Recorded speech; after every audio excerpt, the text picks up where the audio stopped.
कांग्रेस की हार के बाद अब तक कौन कौन दहाड़े मार कर रो रहा है, ईवीएम पर कौन तमाशा कर रहा है।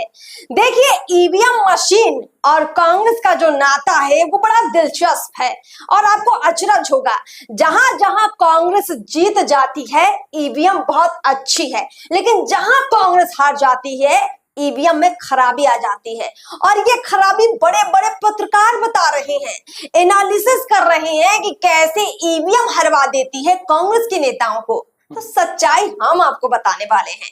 नमस्कार, मैं अर्पिता और आप देख रहे हैं पीओ भारत। मेरे साथ सहयोगी हैं सुजीत। सबसे पहले तो दर्शकों को ये बता दीजिए कि जो पत्रकार, खास तौर पर जो बड़े पत्रकार हैं, वो बड़े जो एनालिसिस कर रहे हैं, उनके एनालिसिस पर कितना दम है। और देखिए अर्पिता, इनके आंखों पर पट्टी बंधा हुआ है, इनके कैमरे के लेंस पर धूल जमा हुआ है, इनको हिमाचल प्रदेश और कर्नाटक नहीं दिख रहा है और ये ईवीएम पर सवाल खड़ा कर रहे हैं। बिल्कुल, ईवीएम पर कैसे सवाल खड़ा कर सकते हैं? अगर ये सवाल खड़ा कर रहे हैं तो हिमाचल प्रदेश क्यों नहीं बोल रहे हैं, ये कर्नाटक क्यों नहीं बोल रहे हैं? मैं अपने दर्शकों को बता देता हूं क्यों नहीं बोल रहे हैं। क्योंकि इनको नोट नहीं मिला भाजपा से, इनको नोट मिला है कांग्रेस से। हकीकत यही है, क्योंकि ईवीएम खराब नहीं, और ईवीएम खराब रहता तो कांग्रेस चुनाव में नहीं आती। क्योंकि ईवीएम से कांग्रेस भी सरकार बनाई है, उस स्थिति में बनाई है कि हिमाचल प्रदेश में भाजपा की सरकार, कर्नाटक में भाजपा की सरकार, केंद्र में भाजपा की सरकार, पूरा प्रभाव, पूरा प्रशासन भाजपा की, और जीत रही है कांग्रेस। तो आप बताइए कि ईवीएम कैसे खराब? बिल्कुल, ईवीएम कैसे है? ईवीएम में कैसे गड़बड़ी होगा?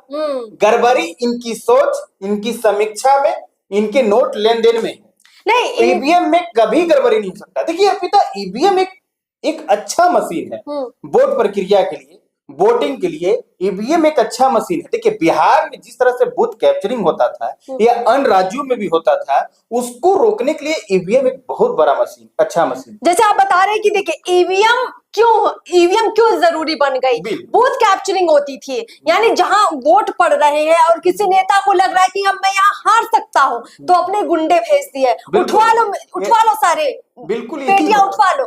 अब जो मेरे पक्ष में मैंने पहले से लिख के डाल दिया है पेटियों को, उन्हीं को रख दिया जाए और कह दिया जाए कि यही वोट पड़े हैं। और इस तरह से, तो अगर इस तरह से पहले होता था, जो भी आप बैलेट की बात कर रहे हैं, कांग्रेस तब भी सवाल उठाती है। अगर बैलेट से ये चुनाव होते तब भी ये कहते हैं कि बीजेपी ने बूथ कैप्चरिंग करवा ली है। यानी इनको हर हाल में रोना है, इनको किसी भी हाल में संतुष्ट नहीं होना, क्योंकि ये अपने हार का शायद सही कारण जनता के सामने नहीं रखना चाहते या इनको मालूम ही नहीं है। देखिए अर्पिता, शुरुआत जब बूथ कैप्चरिंग की हुई, कांग्रेस शासनकाल से हुआ, बिहार में ही हुआ, बेगूसराय से शुरू हुआ, पूरे भारत में पहला बूथ कैप्चरिंग का काम, और उसके बाद बिहार में अनवरत चलते रहा। यहाँ तक कि 2005 में चुनाव आयोग ने केजी राव को पर्यवेक्षक के तौर पर यहाँ लाया, तब जाके चुनाव निष्पक्ष तौर पर हुई और एक इशू बना कि बिहार में निष्पक्ष चुनाव हो रहा है।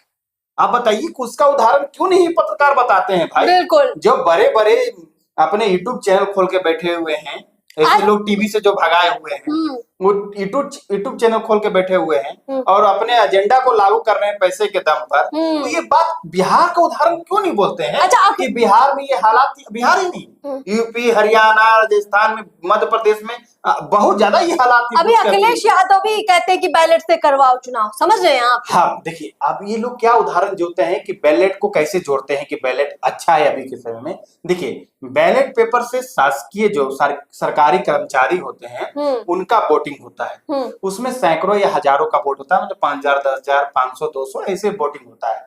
उस वोटिंग के में कोई आगे बढ़ जाता है। हकीकत यही होता है अर्पिता कि जिसकी सरकार होती है उससे नाराज होते हैं कर्मचारी। बिल्कुल, वो हमेशा विरोध में ही वोट डालते हैं। सरकार अभी देखिए, राजद की सरकार है यहाँ, मतलब महागठबंधन की सरकार है, नीतीश जी की, तेजस्वी जी की सरकार है, तो यहाँ 80% आप देखेंगे कि 2025 में वोटिंग होगी या 2024 में वोटिंग होगी, वो सरकार के विरोध में वोटिंग होगी। कर्मचारी जो होंगे सरकार के विरोध में वोटिंग करेंगे। ये भाजपा की सरकार रहे, भाकपा माले की सरकार रहे, राजद की रहे, जदयू की, सबके जिसकी भी सरकार रहे, होना ही होना है। अब इसकी आंकड़ा को लेकर तय कर रहे हैं कि भाई बैलेट पेपर में कांग्रेस जीत गई। अरे जब 500 के आप वोटिंग से किसी को जितवा रहे हैं और कोई 50,000 के वोटिंग से जीते हुए है, उसका आपका कोई वैल्यू नहीं है।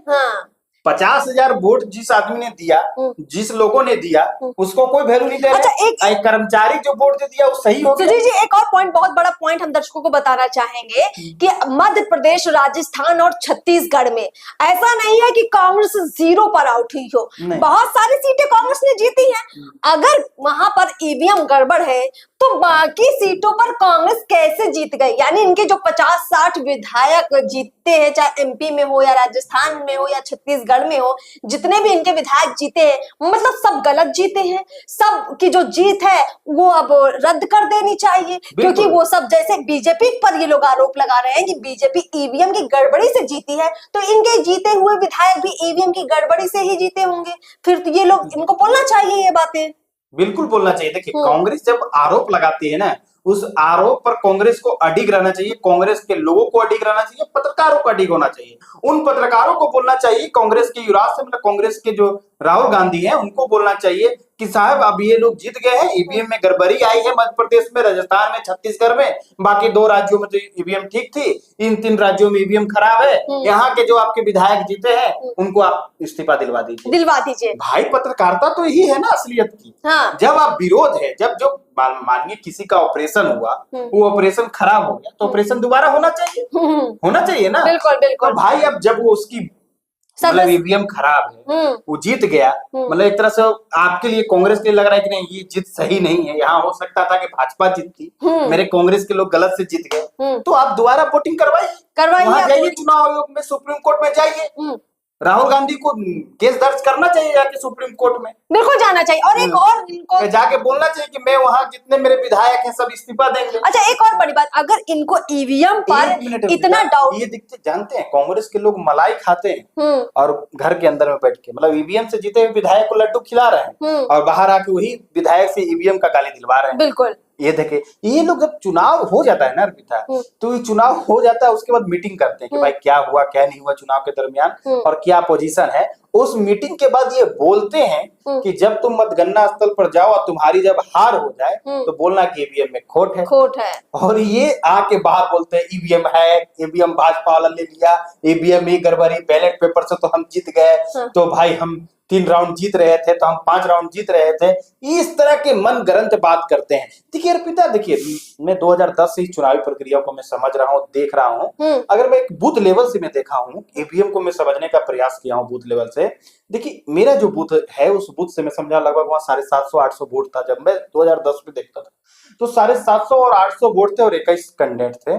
उसके अनुसार हमने सर्वे किया कि भाई इस बूथ पर लोगों का मिजाज क्या है, माहौल क्या है। उस समय जदयू और ये भाजपा एक साथ थी और उस माहौल के अनुसार में लगभग 80% लोग इसके पक्ष में थे, भाजपा और जदयू मतलब एनडीए के पक्ष में थे, बाकी राजद के पक्ष में थे। तो जब रिजल्ट आया तो मैंने अपने बूथ का रिजल्ट देखा तो सेम वही आया जो आपने सर्वे करवाया, जो मैंने सर्वे किया था लोगों के पास जाके, लोगों से बात करके। तो मुझे लगा कि भाई इसमें तो कोई खोट नहीं है, मैंने जो देखा वही आया, लोगों के मन मिजाज में जो था वही रिजल्ट वहां सामने आया। अच्छा, एक और 700 में लगभग 480-83 मुझे याद है 2010 की वोटिंग का, कि 2 लगभग यही आया था, 400 कुछ वोट पड़ा था, उसमें 80% वो एनडीए को वोट दिया गया था और सेम यही पूरी रिजल्ट भी मेरी थी। बिल्कुल। तो लोग, मैं पूछना चाहता हूँ कांग्रेस के लोगों को, क्या आप बूथ लेवल पर ये सर्वे कर सकते हैं? अगर कर सकते हैं तो रिजल्ट दीजिए, एक निष्पक्ष सर्वे करवाइए कि भाई मैंने 1000 बूथ पर ये सर्वे किया, मेरे पक्ष में आ रहा था, तो ये इस ईवीएम में मेरे पक्ष में नहीं आया। हकीकत कुछ उलट फिर लग रहा है, पर ऐसा नहीं होता है।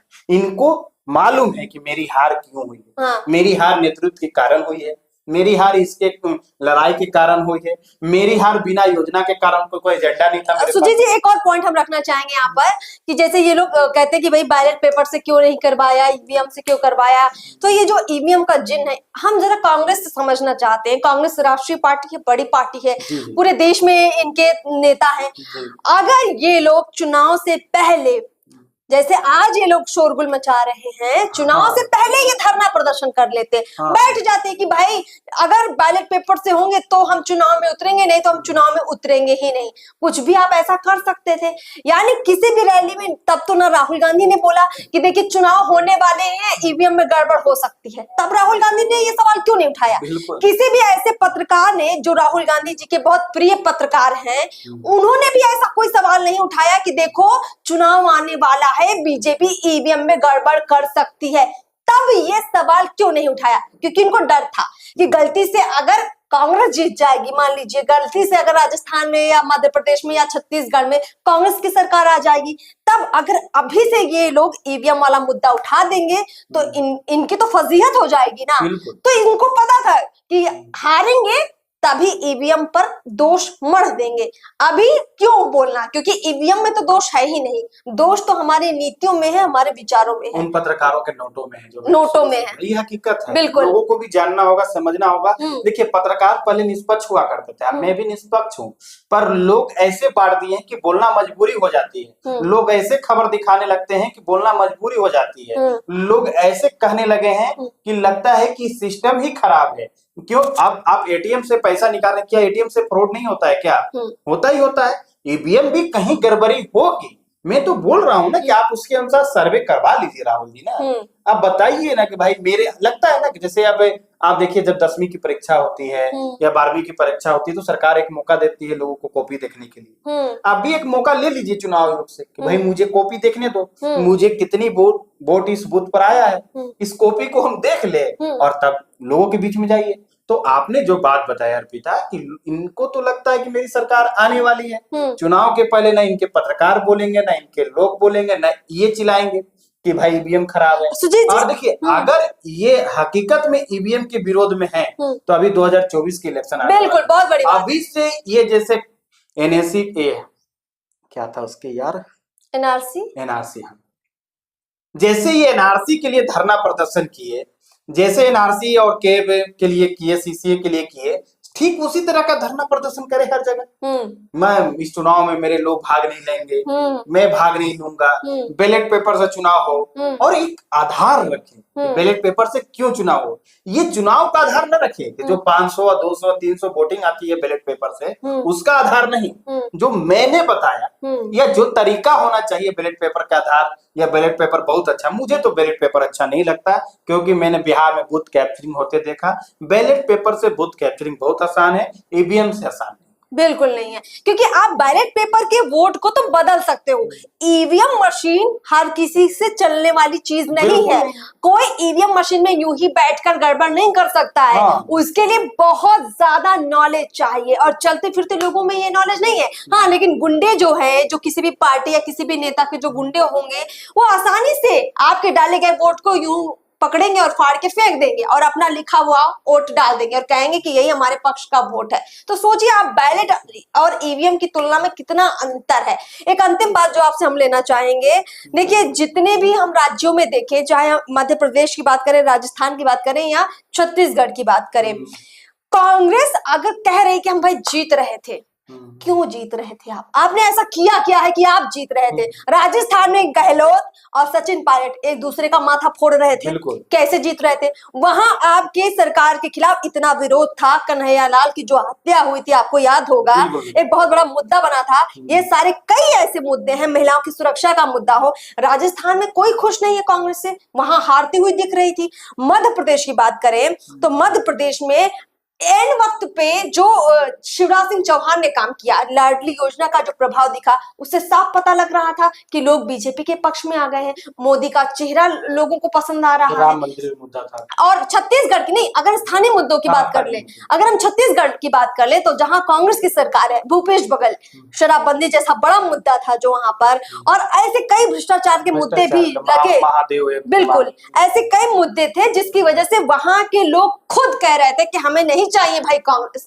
इतना कुछ आपको दिख रहा है, लोगों को दिख रहा है, फिर भी इनको गड़बड़ सिर्फ ईवीएम में दिख रही है। इन पत्रकारों से मेरा ज्यादा सवाल है। देखिए कांग्रेस एक पार्टी है, कांग्रेस का एक मुद्दा है कि देखिए अभी हम जनता के सामने मुंह दिखाने के लायक नहीं है, तो हमें अपने बचाव के लिए ईवीएम को बोलना ही पड़ेगा। हमें समझ आती है उनकी राजनीति, पर ये जो एनालिसिस करने वाले बड़े बड़े जो पत्रकार हैं, इनको क्या हो जाता है? क्या ये एक, अगर बीजेपी कुछ गलत करती है हम बोलते हैं, आप बोलते हैं, हम सवाल भी उठाते हैं, लेकिन जब ये कांग्रेस कुछ गलत करती है या हार जाती है, ऐसे बेतुके मुद्दे बनाती, तब ये लोग सपोर्ट में क्यों खड़े हो जाते हैं? क्या लगता है आपको? देखिए अर्पिता, कांग्रेस से जितने जुड़े हुए पत्रकार हैं, वो पत्रकारिता कम, नेतागिरी ज्यादा करते हैं। इसका मतलब ये इतिहास भी है। कई लोग ऐसे पत्रकार हैं जो कांग्रेस के टिकट पर चुनाव भी लड़े हैं, कांग्रेस के लिए काम भी करते हैं, तो उनका एक वैचारिक संबंध है, लगाव है, इसके लिए उनको एक दुख होता है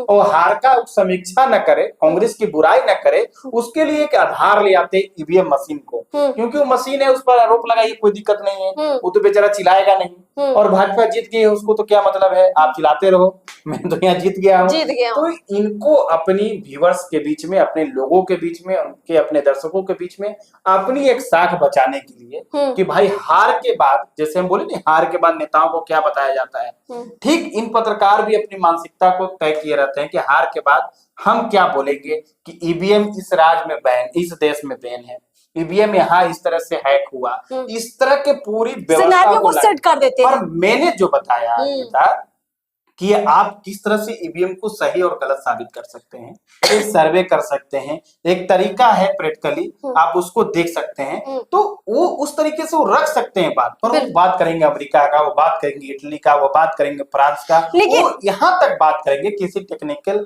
को जोड़ लेंगे और उसको कहेंगे ईवीएम कैसे हैक होता है बता दो। ये आम आदमी पार्टी भी इस तरह के काम कर चुकी है।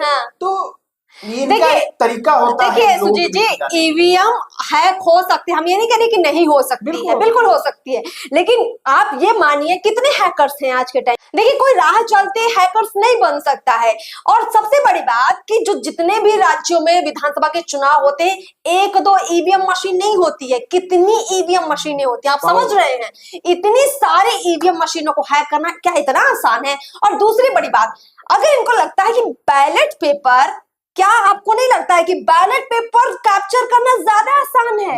ईवीएम तो दूर की बात है। ईवीएम तो आज के समय में आप ये समझिए कि आप हाथ में लेकर रुपए लेकर चल रहे हैं और आपके हाथ से किसी ने पैसे यूं ही छीन लिए, लेकिन अगर आपके अकाउंट में पैसे हैं तो कोई आपसे छीन नहीं सकता है। बिल्कुल यही अंतर ईवीएम और बैलेट पेपर में है, जिसको आपको समझना होगा। खैर, तिलमिलाए पत्रकार हैं, कांग्रेस की हार से ज्यादा दुख उन पत्रकारों को हो रहा है, इसलिए ईवीएम के बारे में तरह तरह का एनालिसिस आपके सामने रख रहे होंगे, लेकिन हम बस इतना कहेंगे कि आप हमारी बातें भी नहीं सुनिए, एक बार आप गूगल कीजिए और सच जानिए कि ईवीएम और बैलेट पेपर की हकीकत आखिर है क्या। इस चर्चा को हम लोग यही समाप्त करते हैं। चैनल को सब्सक्राइब कीजिए और हमारे फेसबुक पेज को भी फॉलो जरूर कीजिए। इस वीडियो को भी खूब शेयर कीजिए। नमस्कार।